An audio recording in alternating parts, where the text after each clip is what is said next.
Manx Radio Sport. Good evening and welcome to Friday Sport Preview on Manx Radio. Rob Pritchard with you here alongside my weekly guests until 6pm. Let's take a look at the sporting action coming up on Ireland this weekend. So, coming up tonight. Tomorrow marks the start of the new Manx football season. We preview Saturday's opening fixtures and hear live from last season's Premier League Player of the Season. Elsewhere in football, it's not been a happy month for FC Isle of Man on their travels. We hear from the Ravens manager ahead of their latest NWCFL Premier Division test this weekend. With just over a week to go until the start of the new mixed hockey season, we hear about the Isle of Man's junior sides this weekend, and it's crunch time for one of the Isle of Man's tennis events. That is all to come this evening.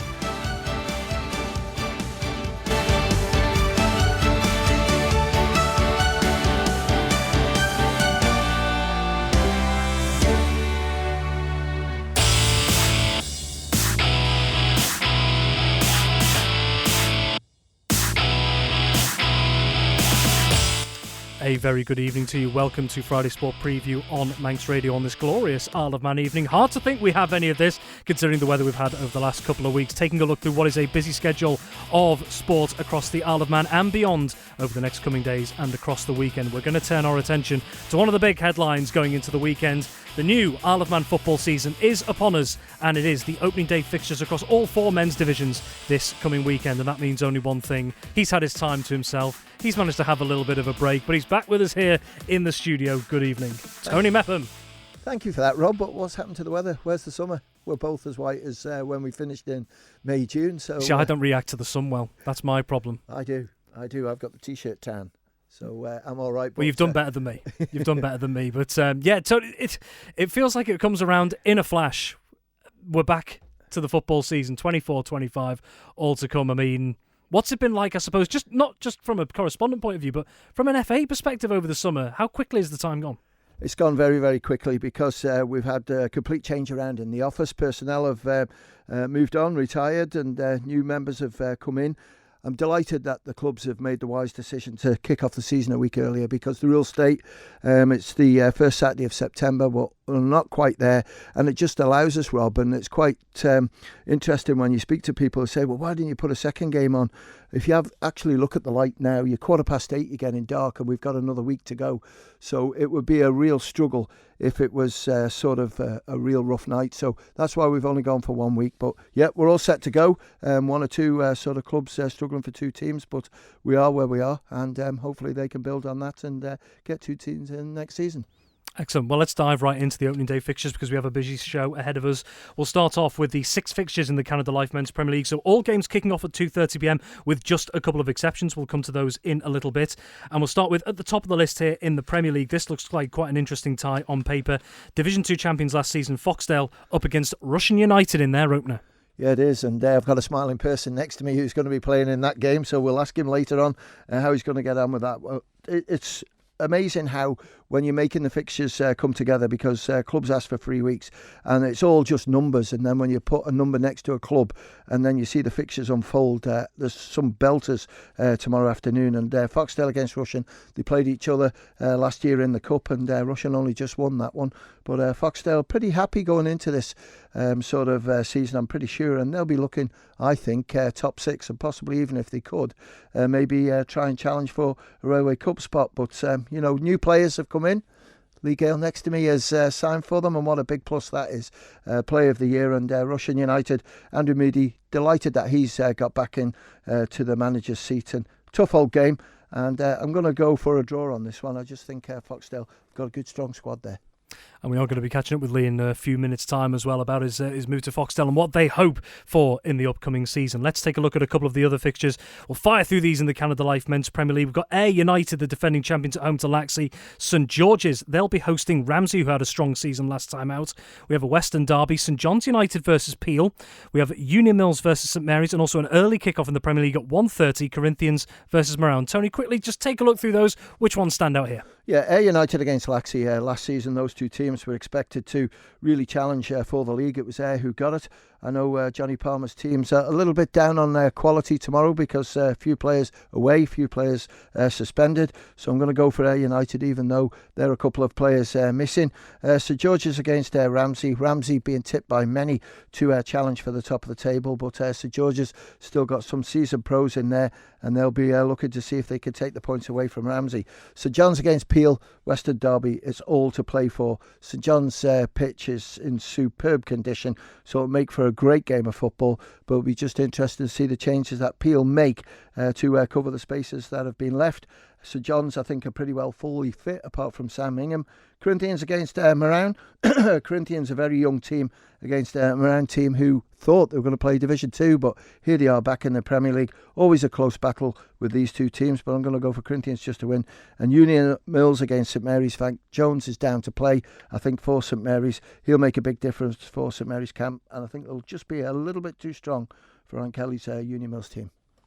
Okay, let's take a look at Division 2. New sponsor this season, Ardern and Drug Unlimited Division 2, I think is going to be the official name for this season. All games in this division definitely kicking off at 2:30pm. The 6 fixtures there, Tony. Yeah, and Castletown against Douglas Athletic. Obviously, that one's gone because Douglas Athletic don't have a first team. Now, Douglas High School Old Boys against Douglas Royal. Douglas Royal, who were sort of being muttered about only having one team, have got 2 teams in, which is absolutely brilliant, against an Old Boys side that you're not going to recognise, Rob, when you go up to Blackberry Lane, because there's a lot of good young players who've signed for them this year.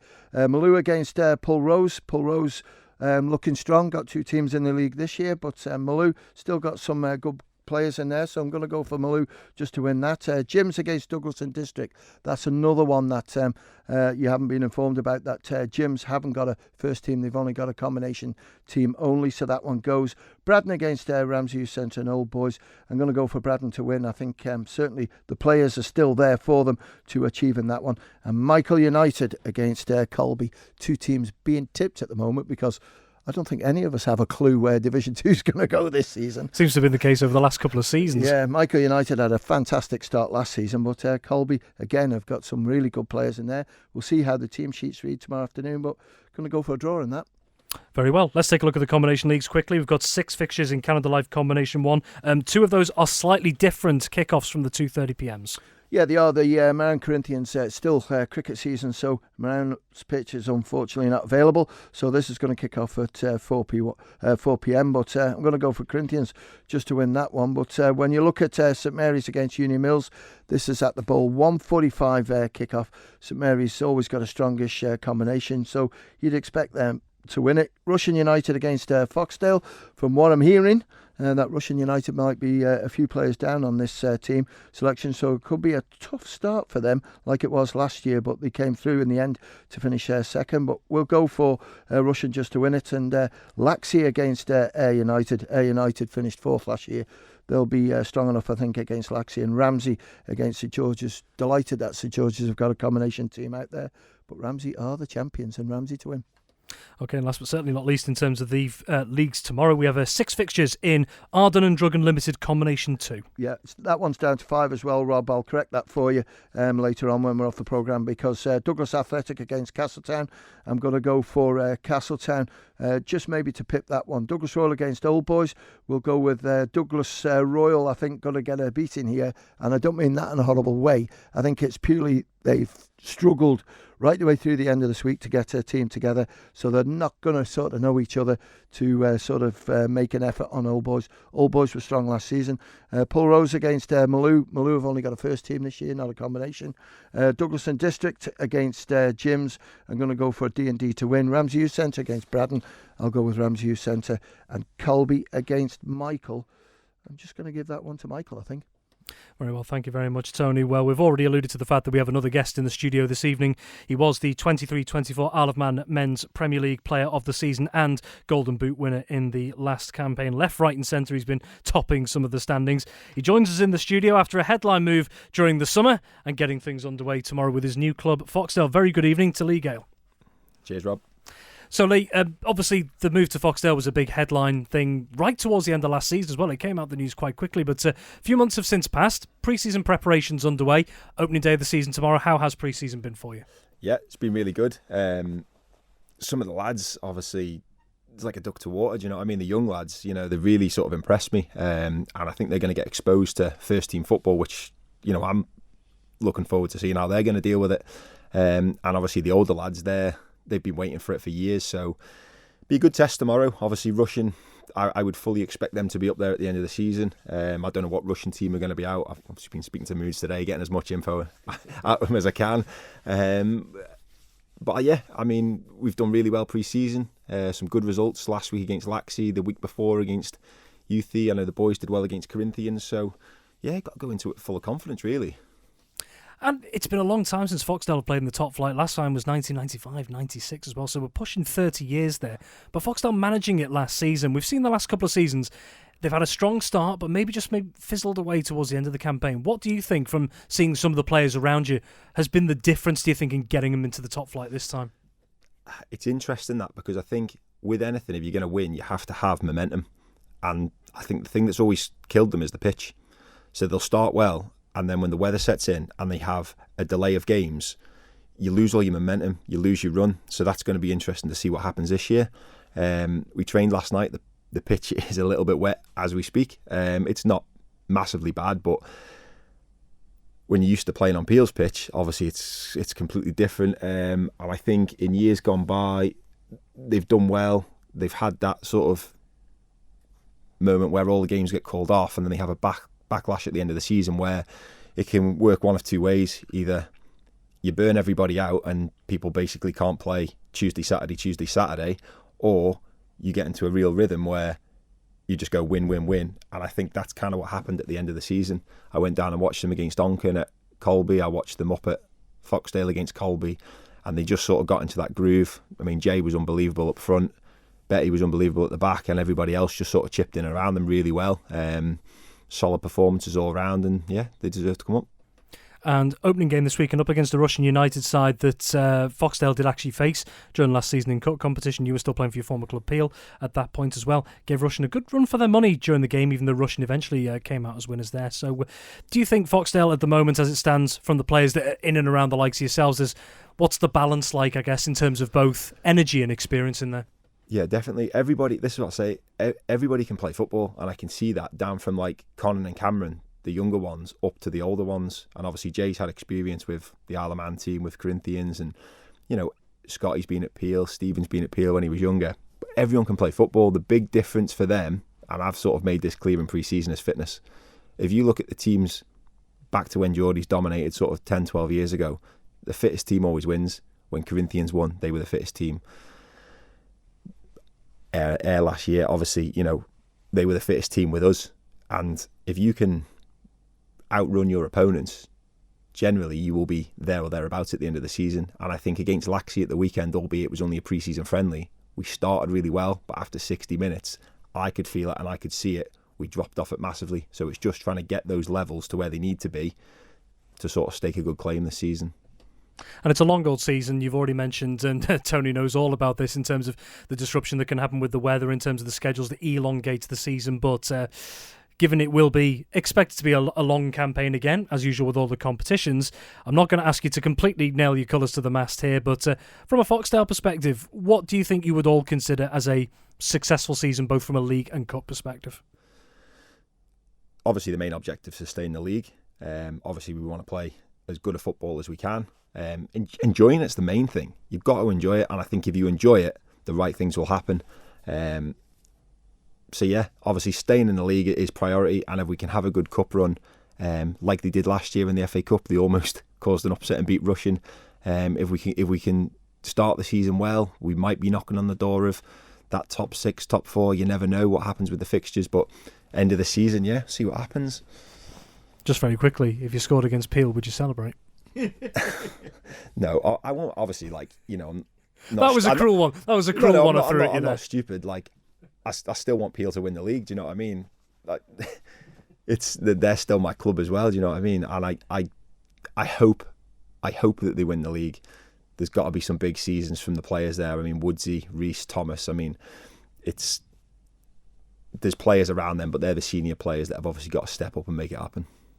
Excellent. Well, Lee, thank you very much for your time. Really do appreciate it. Manx Radio Sport.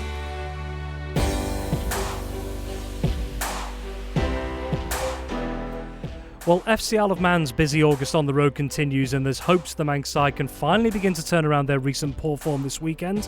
The Ravens travel to Colne in the NWCFL Premier Division tomorrow afternoon on the back of a disappointing run of 4 defeats in their last 5 games. But FC Isle of Man manager Paul Jones remains adamant his side's performances are better than recent scorelines suggest. We just need to keep going and tighten up a few things. Obviously there's a clear one of not conceding first, let alone in the first 10 minutes. So that's something that has caused us problems in the last kind of 5 games, and we're effectively starting a goal behind. But we're playing really well. We can see improvement. We're developing as a team. We're playing how we want to play as much as we would like more consistency through 95 minutes. We know that we just need to keep plugging away and keep going and putting the effort in, and that will come, and then the results will match the performances. And at the minute we don't quite feel we're getting that. Still early in the season, got a very supportive fan base behind you. What would you say to maybe the more cynical that might think there's something not quite right here at the moment? Yeah, they don't understand. Like, quite simply, speak to the players, speak to the coaches, speak to the people that have been watching it and can see how the game is developing. And there's no easy game at this level of football. Some of it's just a little bit of, okay, right, that's happened, and we move on, and we know over the end full course of a season that the decisions will even themselves out, and those sort of mistakes won't be as costly. So we believe in what we're doing, the players believe in what we're doing. We can see there's real progress in terms of how we're trying to do what we do, and we know that will turn into results. You were saying to me just before we came on air here is that after some frustrating results of the weekend, it maybe just put something a little different in your mind. Yeah, I think you're constantly checking and challenging yourself. Am I making the right decisions? Are we going in the right way? Is there things that we can change? Selections, whatever it might be, training. You're constantly kind of checking and challenging yourself, and I think that's healthy. If you're just blasé and just believe that you're right all of the time, and that you're not kind of holding a mirror up to yourself but expecting everybody else to do so for their own individual performances, then that for me isn't leadership or management. That's just fairly psychotic and narcissistic. So I think it's right and proper to have a little kind of check and challenge, and which is I did that, and the coaches have done that, and we've watched the games back. Obviously I talked a lot in the last kind of 2 years about not letting the emotion of the league table or the points on the board dictate how you feel about a game, and we're starting to play really well, but we're not getting the points on the board, and I think I've not maybe managed that as well as I could have done.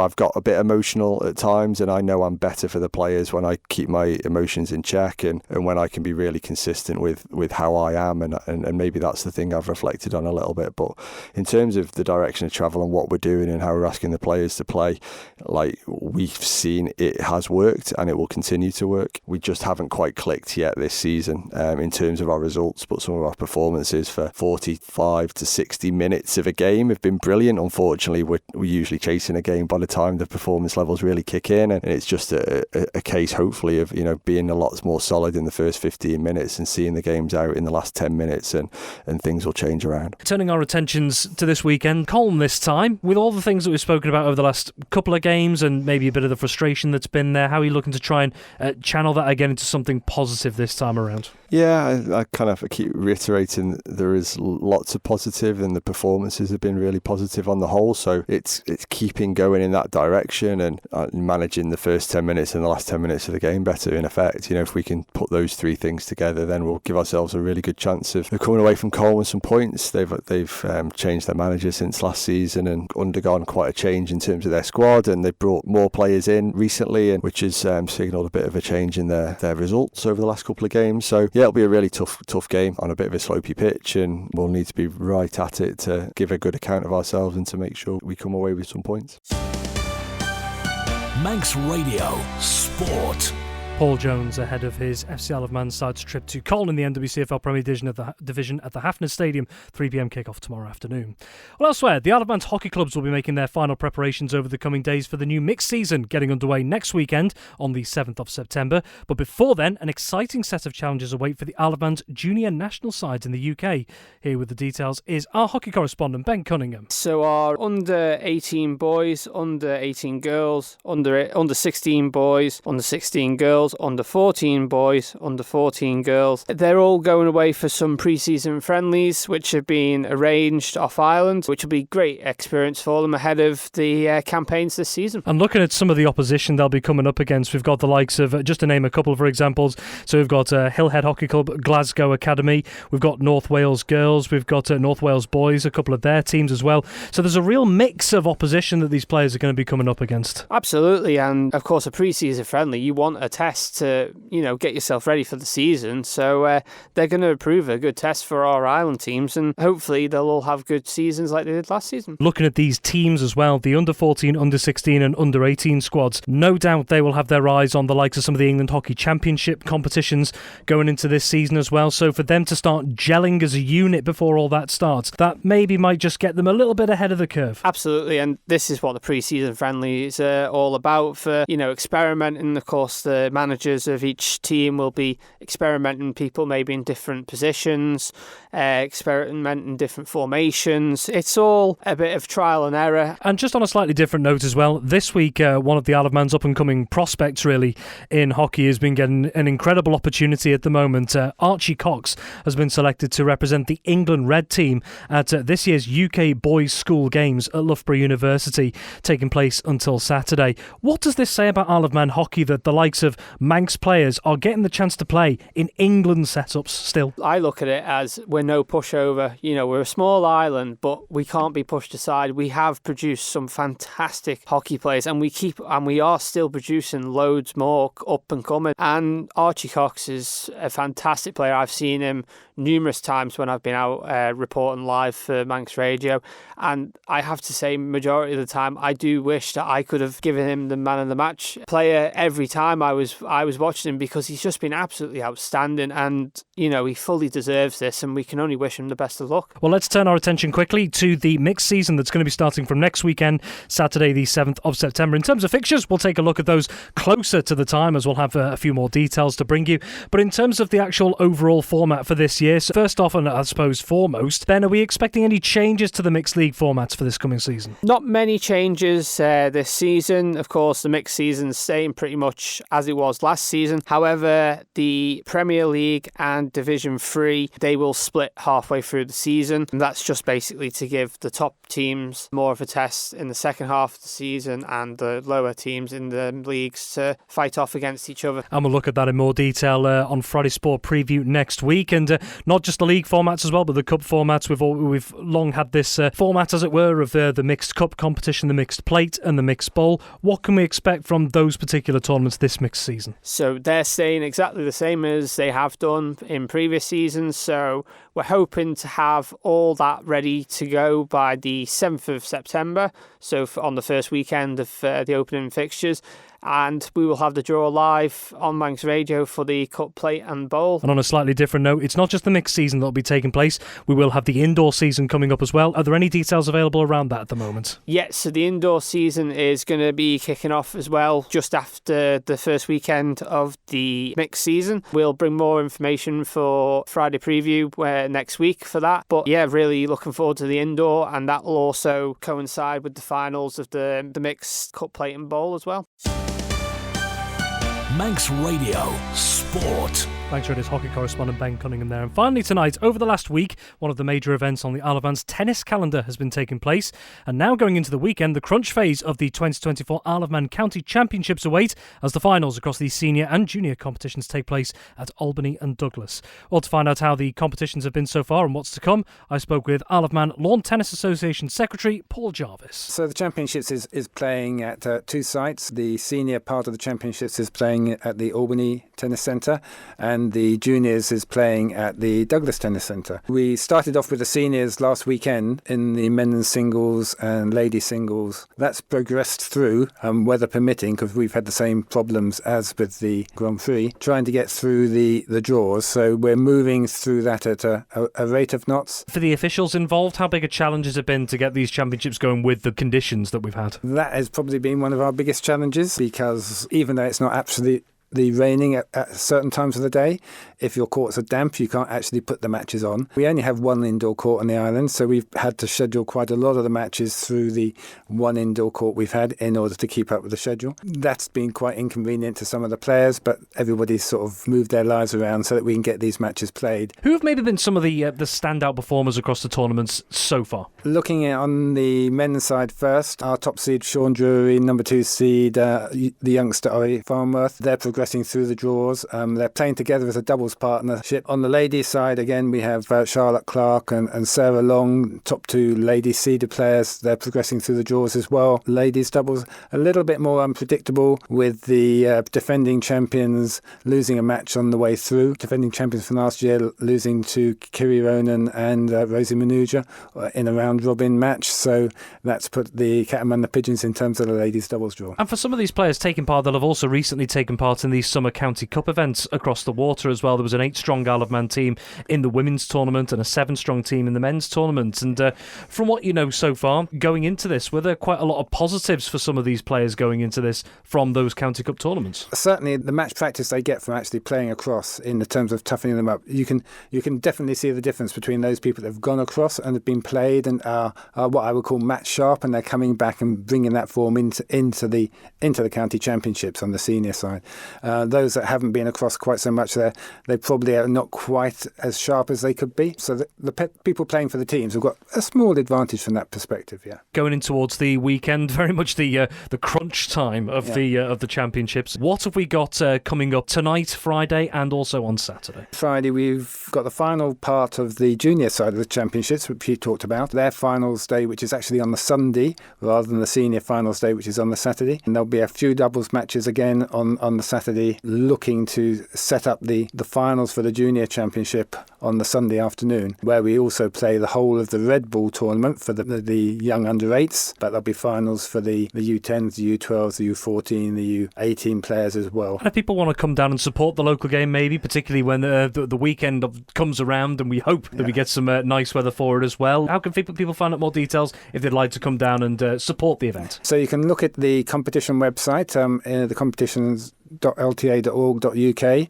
and if you just Google IOM, you'll find that the Isle of Man Championships, it shows on there, and you can look at the matches scheduled for each of the days, Saturday and Sunday. The senior finals, as I said, on the Saturday, they're playing on the Albany courts, and the junior finals on the weekend are playing at the Douglas courts. Paul Jarvis of the Isle of Man Lawn Tennis Association there. That's just about all we have time for this week. Many thanks to my guests this week, Tony Mepham, Lee Gale, Paul Jones, Ben Cunningham and Paul Jarvis. And we've mentioned football, hockey and tennis, but just a quick mention for rugby as well. Ramsey Rugby Club are facing their first competitive test of the new season this weekend. They're travelling to Prenton in the Cheshire Vars at 2:15pm tomorrow. There's also a local friendly as Southern Nomads take on Vagabonds at Ballafletcher at 2pm on Saturday in a repeat of last year's Manx Plate final. Well, have yourself a wonderful Friday evening, whatever you're doing, and have yourself a wonderful weekend as well. But from me, until next time, it is bye for now. Manx Radio Sport.